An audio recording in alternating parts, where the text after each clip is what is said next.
Welcome back to the channel. We have some more Genshin drama. I love it. I love it. I love drama, honestly. It's entertaining, and where can you get more drama than you could possibly deal with? It's in the gacha space. And at the center of it all is HoYoverse.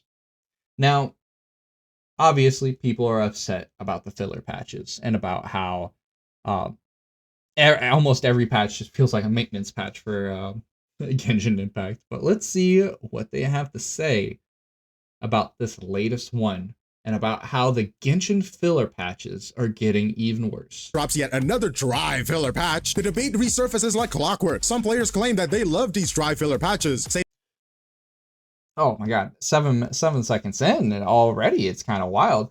Who loves dry filler patches? Let's be real here. That is the most cope you could possibly be. Oh, I love not getting any more content in the game. I love not having characters I would want. Oh, I love it to tears. What's the point of playing the game if there's nothing to look forward to? Like, are you mental? Come on. That is the unpopular pill, and I love dry patches. You've got to be kidding. They need them. Their logic, it gives me time to catch up. They use this downtime to What are you catching up on? clear story quests they ignored for months, finish exploring like the every 75% of the map they barely touched, or finally build that character they pulled 6 banners ago but never actually used. But oh, I remember. Okay, I get it. Why they love filler patches. It's because you can only farm for a character once a week. Oh, I get it. That's why they love filler patches, because it takes 9 years to fully build up a character because you can only do it once a week on a certain day. You know, I thought they were crazy, but it's all clicking together now. It's all making sense. That HoYoverse has actually broken the mind and will of their player base to like dry patches so they don't have to actually make any content because the systems they have in place are so bad. It's just a full cycle. You know, it's honestly genius if you think about it. It's honestly genius that they've conditioned people like this. then there's the other side. The people looking at this argument and going, hold on, you're celebrating the fact that a game has nothing to do. That's not a feature, that's a problem. Because if the best thing about a patch is that it lets you ignore it, what does that say about the state of the game? This isn't just a casual debate, it's a fundamental question about game design. Are these dry patches actually beneficial to the player's experience, or are they just a symptom of creative stagnation? Because at some point you have to ask, is HoYoverse giving players breathing room, or are they just running out of ideas? Let's break it down. I am 100% certain they're running out of ideas. They've the only idea they have going on for them now is let's create a new area where the terrain has different difficulties so we can make a character that fixes that problem that we just created so we can sell more stuff.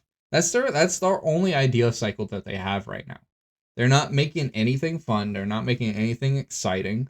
Even the areas that they have that are like surrounded in war and everything is just like it doesn't make any sense. Uh, I I mean, what? Oh, this character is all about war, dinosaurs. How about a motorcycle? Okay. Uh, that's all they have going on is creating slight problems that inconveniences their player base, and then fixing that problem if they throw money at the company. First of all, I'm not a game developer yet. I don't work for a gaming company yet. But come on, how hard is it for HoYoverse to make a decent patch? This is the same company that shamelessly lift ideas from other. You could straight up just pull 5 people off the street that's played a gacha game once, and they can give you better ideas than what Hoyo has been coming up with. Games and anime, waters them down and calls it a day. They have the money, the resources, and the industry dominance to make every patch at least solid. So why are we still getting filler, and why are you still liking it? And let's not act like this is a new issue, by the way. The pattern has been obvious since launch. Every new region gets a big Archon quest from point 0 to point 3, and then we hit Lantern Rite as a nice little distraction, right? And then 3 to 4 months of nothing. No meaningful story, no substance. The Lantern Rite that nobody cares for anymore because you get like what 3 pulls and then they say, well, you're good enough. Oh, and then but don't worry, it's supposed to hold you over for those 3 months after the fact. actual content, just events that feel like the developers opened a Google Doc labeled recycled gameplay ideas and picked one at random. In Inazuma, it's the same cycle. In Sumeru, it's the same cycle. In Fontaine, is it the same cycle? Wait, hold on. Something might change here. No, it's the same cycle. Again, and again. And now with Natlan on the horizon, are we really just going to sit here like good little boys and accept this as normal? Let's put it in perspective. Genshin Impact is $1 billion game. $1 billion. They have the kind of money that should let them obliterate the concept of filler. They have the kind of money that is beyond generational wealth. They have the kind of money that could literally be able to pay and hire people around the clock to be pumping out ideas, to be improving the game, to make sure that it is the best game out there, because they have the money to do so. They have the kind of money that'll make you, that you'll never see in your lifetime, that most people, 90% of the people in the world will never see in their lifetime, to do everything that they could possibly do. And what do? They give you filler patches so you could catch up, because they created bad systems to make you waste your time. They have the resources, they have the technology to make this the best game, but all it stands right now is this is the game that no other gacha game wants to be, because everybody is trashing on Genshin Impact 24/7.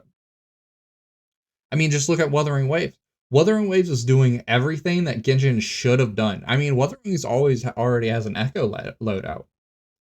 They don't even need that. They don't have enough echo sets. People don't have that many echoes. They're still trying to get good echoes. But they already gave it to you. They're like, why not? It took us like 10 minutes to do it. Here you go. Genshin doesn't have that. Genshin's been out for years. What is it, 4-something years? And they still don't have that. But it's too hard. Come on, give me a break. They can do better. They can pay people to do better. They just don't want to, because they know they can put in the most minimal effort they can possibly have and still brainwash everybody to play their game. And you'll be happy to eat up that pig slop every time there's a patch. Filler patches entirely. Yet here we are acting like it's reasonable for them to stretch out content just to keep players engaged on fumes. At what point do we stop treating this as inevitable and start holding them accountable for it? But let's get something straight. Filler patches aren't just a minor inconvenience, they actively harm the game. People say, Absolutely. Oh, it gives us time to catch up. No, that's just coping. These updates aren't designed to respect your time, they're designed to waste it. Filler patches recycle old content and stall the narrative. Instead of meaningful additions, we get... And in this new character right here, it is so bad that they're immediately putting this character out on the standard banner after the patch. Does that not tell you anything? They're like, yeah, so we really don't know what to do. So we gave her like a basic ass kit. And, some people like her because she's hot. But, other than that, she can go on the standard banner. Does that not tell you anything about how they feel about the game? They're literally not doing anything worth a damn. They're just throwing slop at you. And everybody's gonna eat it up. Rerun events, time-gated fetch quests, and lore drops that barely add anything. Imagine if your favorite anime just stopped progressing the plot for months. Would you call that good writing? No! Then why do we let HoYoverse get away with it? Oh, it's because it's an anime, it's not a gacha game. You don't understand. No, you don't understand, Sip Steven. Stop defending your billion-dollar company. Hold them accountable. These dry patches lead to... I don't think any company deserves the kind of defense that HoYoverse has been getting. Everybody needs to push companies to do better, not stagnate and do worse. It doesn't make any sense on any side why anybody should be defending these companies for doing as poor of a job as they're doing. Creative stagnation. When the game goes silent, players stop logging in, momentums die, and the engagement drops. There's a reason people joke that Genshin is in maintenance mode half the time. If nothing interesting happens, why should players care? Low effort patches compromise quality. If mediocrity becomes the standard, it spreads into everything. Storytelling mid, combat mid, events mid, even the character designs mid. If HoYoverse can't push out their minimum update and still make millions, what incentive do they have to innovate? You Genshin players deserve high quality patches, not placeholders. Genshin is one of the top games in its genre. That means expectations should be higher, not lower. With the money and influence HoYoverse has, there is no excuse for them to operate like a struggling indie studio. If filler patches...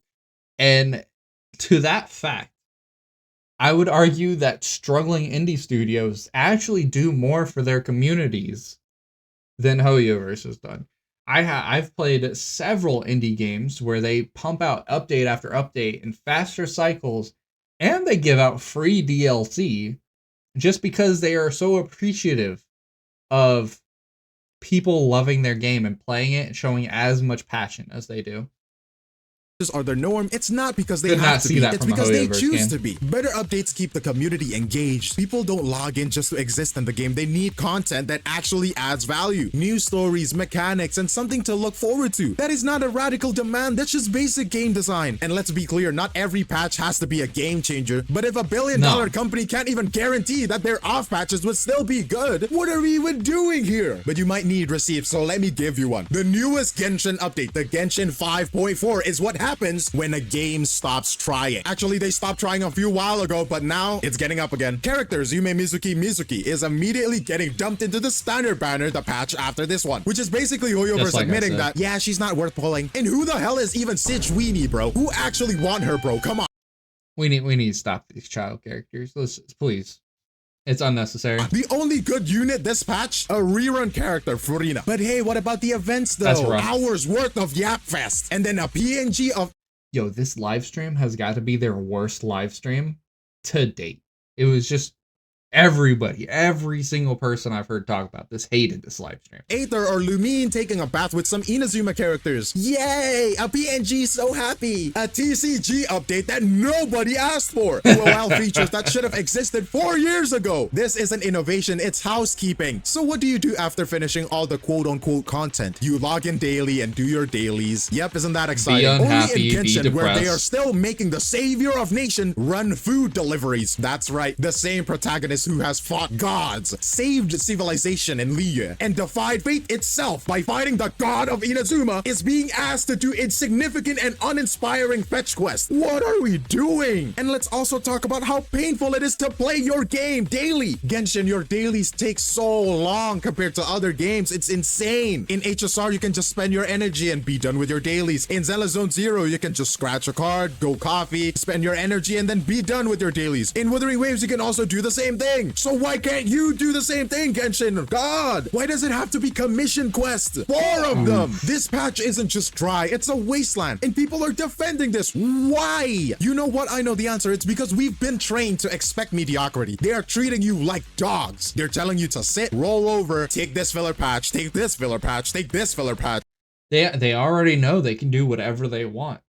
They've already trained everybody to just accept all the BS they throw in patch after patch. It's like Stockholm Syndrome, but for gacha games. It's kind of crazy if you think about it. That they've basically domesticated their player base to accept anything they throw out. Oh, somewhere along the way, players decided that, well, at least it's better than nothing. It's not good enough, and HoYoverse knows it. At some point, we have to stop excusing laziness and start demanding better. Because if we don't, this is the future of Genshin. Empty patches, recycled content, and a dev team that gets away with doing the bare minimum while still making billions of doubloons. And I don't know about you, but I expect better than that. Alright, let's talk about Wuthering Waves 2.1. Some people might look at this patch and go, well, it's just another dry filler patch like Genshin. And to that I say, are we actually playing the same game? Look, is 2.1 a perfect update? No, but it is far from dry. 2.1 has been a gigantic update. They're adding new relic set domains, new fishing, a permanent fishing mode, another permanent in-game mode. They did a lot better. It's not the best patch, but it's definitely not a dry patch by any means necessary. Right. First of all, fishing. And before you roll your eyes, it's actually fun. Somehow they took one of the most overused filler mechanics in gaming and made it satisfying. It's a relaxing side activity that doesn't feel like a waste of time, even though it probably is. Honestly, 10 out of 10. Would abandon every HoYoverse game for this. Oh my god. And then we got the new zones like the Riccioli Islands or the underground vaults. Those give players a fresh world to explore. It's not just some empty land thrown in for the sake of content padding. It actually adds to the exploration loot. The combat updates, look, I'm not gonna lie, the new hologram boss is a menace, the kind that makes you reconsider your life choices mid-fight. Oh, Do yeah, I hate the off-screen mechanics? Absolutely. Do I also respect the challenge? Yes. It forces you to step up your game, and I'd rather take that than another mindless damage sponge, okay? Now let's be real, Wuthering Waves is a weak spot. It's not bad, but compared to the roguelike mode like we had before, it feels like a downgrade. If this mode has the punch of the Somnium Labyrinth thing, it would have had a home run. But hey, it has a lot of potential, so let Kuro Games cook. Moving on, we have Phoebe. I don't care if you vote for her or not, this character is a 10 out of 10. Flashy, fluid, and she hits like a truck. Or at least she looks like she hits like a truck. She's one of those rare characters that feel good to play, even if she wasn't meta-breaking. If you like Frieren the anime, she attacks like Frieren. She's like, Soul Truck, Soul Truck, Soul Truck. It's awesome. But also, Wuthering Waves knows how to make their characters exciting while not completely breaking the meta balance. And then we got the QOL upgrades. Echo loadouts, finally. After 4 years, we finally got... Wait, oh, wrong game. Sorry, man. And of course, the music is still fantastic. If you ever call yourself humming a game's main theme... The 2.1 update has just been something just fun to do. It's not game breaking. It's not life changing, but it gives you stuff that this is like, oh, I could do this and be happy. I have fun with this. The fishing game, it may not be the most intuitive thing, or it may not be the most exciting thing to do, but it's fun. It's just you just chill around, do some fishing. It's not too big. You just kind of you hit the spots on the wheel and you have fun, and just do little fetch quests, but it's not repetitive fetch quests. It just feels nice to do. And the new game modes and everything, it just feels nice. They're having Phoebe's a great character, and then Brant, when he comes out, he's gonna be even better in my opinion. I think he's more flashy, he's more fun.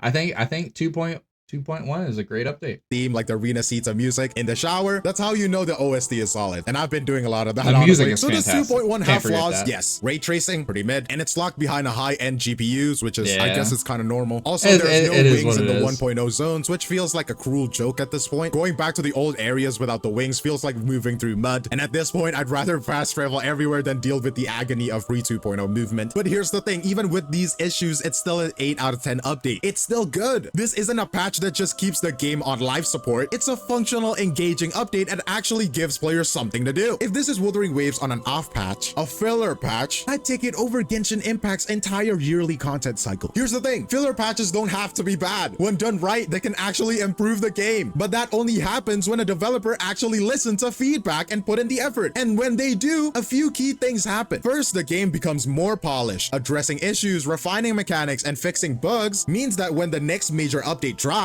it is built on stronger foundations. It is the difference between a well-maintained house and one with a leaking roof and questionable wiring. One will last, the other's a disaster waiting to happen. Second of all, players actually feel valued. It's not rocket science when devs acknowledge feedback and act on it. Players trust them more. That trust turns into higher engagement.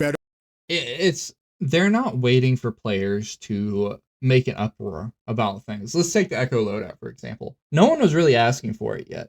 Like I said, we didn't really have a need for it yet, but they gave it to us for just in case when we do need it, we'll have it. They're actually thinking about their player base. They're having the forethought to make sure the players aren't angry about anything in the game. They're trying to actually consider what the players think and feel, and they're always trying to make their game better, even if they put something in now to make it better on later, because like I said, they don't have that many Echo loadout, that many Echo systems. People are still trying to create their base Echo loadouts, let alone have a spare set. But I think it's great that they're actually thinking about their players like other companies should be doing. Better retention and positive word of mouth. You know, the bare minimum for a healthy live service game. Maybe you can get a St. Tontas in Genshin soon. Well, maybe not soon, but one day we can hope. Third, a good filler keeps the community engaged. Not every patch has to reinvent the wheel, but meaningful side content, fun events, quality of life improvements, actual substance keeps players logging in. Instead of treating the game like an on again, off again relationship, you don't want your player base to feel like they're enduring patches instead of enjoying them. And finally, it builds reputation. reputation for responsiveness. When people see their feedback turning into real changes, they stop assuming developers are just milking the game dry. Wuthering Waves has already shown that you can deliver downtime patches without making them feel like dead air. The question is, why isn't HoYoverse doing the same thing? At the end of the day, a good filler patch isn't just a placeholder, it's an investment in the game's longevity. But if developers treat it like a throwaway update, that's exactly what it becomes. We have to stop pretending that mediocrity is acceptable just because it's familiar. If a smaller company like Kuro Games can deliver meaningful filler patches with new characters, new mechanics, and actual quality of life improvements, then there is zero excuse for a billion-dollar company like HoYoverse to keep serving up dry, uninspired content and expecting people to be grateful. HoYoverse is a company with the resources, the talent, and the infrastructure to push out updates that actually matter. But instead, they're serving us the same reheated. Like I said, they can employ someone for every minute of every hour of every day of every year, and they would have no issues. It would not cut at all any kind of hole into their wallet to do that. Leftovers, and they have the power. At some point, you have to ask yourself, are you genuinely satisfied with what you're getting, or have you just been conditioned to expect less? I've said this millions of times already. Live service games thrive on engagement, players having reason to log in beyond just maintaining their daily streak. But when patches start to feel like obligations instead of experiences, that's a problem. And the most frustrating part, it's not that HoYoverse can't do better, it's that they choose not to. Because here's the truth, you shouldn't have to lower your standards just because you're used to disappointment. Expect more, demand bigger, because if we don't, nothing changes. In conclusion, HoYoverse needs to step up their game. They're being outclassed by anyone who's making a game nowadays, honestly. It's really kind of sad that people have put so much thought, so much effort into making a game, and then there's always all these HoYo sympathizers that try and back up Genshin Impact when they do nothing, but they try and trash talk game developers like Kuro Games for doing the best they can for making a game that's enjoyable, and then saying, oh, they're just copying Genshin. What are they copying? They're actually doing something compared to Genshin. Genshin is doing nothing. If they were copying Genshin, they would let their game flop. They would let their game become hated. They would let their game become the most predatory it could be. They would have released this new area and say, well, you can fly, but only if you get Carlotta. Now, Carlotta does boost the amount of stamina, but it's a very insignificant amount. And every character can fly. But if they wanted to be like HoYoverse, they would be like, well, you can only fly in this if you get the new updated characters like Carlotta and Phoebe and Brant. If you get those characters, yeah, you could fly then, but only those characters. That if they wanted to copy HoYoverse, that's what they would do, not make the game better with every patch. But let me know how you guys think about this. What are your thoughts down below? If you hate me for criticizing HoYo, please let me know. If you think I'm right, if you think he's right, let me know. And don't forget to like and subscribe, and have a good one. Peace.